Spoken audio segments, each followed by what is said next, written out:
જય શ્રી કૃષ્ણ।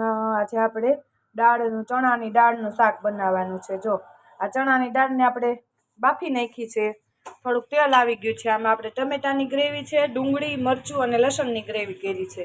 આ જો તેલ આવી ગયું છે એટલે એની અંદર આપણે થોડીક અમથી રાઈ નાખશું। જો રાઈ તતડી જાય એટલે આપણે થોડુંક જીરું નાખશું, અડધી ટીસ્પૂન જેટલી આપણે હિંગ નાખશું અને આપણે ટમેટાની ગ્રેવી નાખશું થોડીક અમથી। સેજ અમથી ટમેટાની ગ્રેવી નાખી અને આપણે હવે આદુ મરચું અને ટમેટાની ગ્રેવી છે એનાથી આપણે વઘાર કરશું અને થોડીક અમથી આપણે આ ટમેટાની ગ્રેવી નાખશું, જરીક ઘાટી થાય। આમાં આપણે ડુંગળી, લીલું લસણ અને મરચાંનું બ્લેન્ડર ફેરવી દીધું હતું, કટિંગ કરીને થોડુંક પાણી નાખી અને એનો આપણે વઘાર કર્યો। આપણે એ નાખ્યું છે।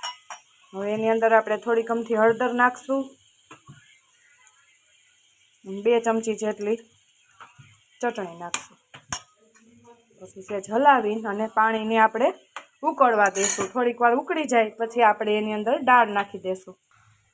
જો હવે આ સેજ ચડી ગયું છે એટલે એની અંદર આપણે આવડી આ ચણાની દાળ છે એનું શાક કરવાનું છે એટલે ચણાની દાળ બધી નાખી દઈશું બાફેલી। પછી સેજ આપણે ચમચો ફેરવી અને હલાવી નાખશું। આપણે બાફવામાં થોડુંક મીઠું નાખેલું છે એટલે આપણે શાકમાં સ્વાદ અનુસાર મીઠું નાખશું। પછી હલાવીને આપણે આમને થોડીક વાર ચડવા દઈશું। થોડુંક રસા જેવું શાક કરવાનું છે તો દૂધી દાળનું શાક આપણું તૈયાર થઈ જશે થોડીક વાર પછી। જુઓ હવે આપણું શાક ચડીને તૈયાર છે। હવે આને આપણે કોથમીરથી ગાર્નિશ કરીશું। તો આપણે દૂધીનું નથી પણ નકરી દાળનું શાક તૈયાર છે। આપણે આ ચણાની દાળ છે, નકરી ચણાની દાળનું શાક કર્યું છે તો આપણું રેડી થઈ ગયું છે। જો હવે આને આપણે કોથમીરથી ગાર્નિશિંગ કરી અને તૈયાર કરશું તો આપણું ચણાની દાળનું શાક રેડી છે। જો છે ને, હવે આપણે ગેસ બંધ કરી અને આની અંદર કોથમરી નાખી દઈશું।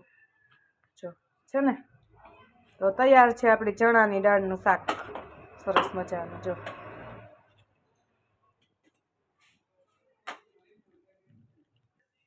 બાય બાય, જય શ્રી કૃષ્ણ।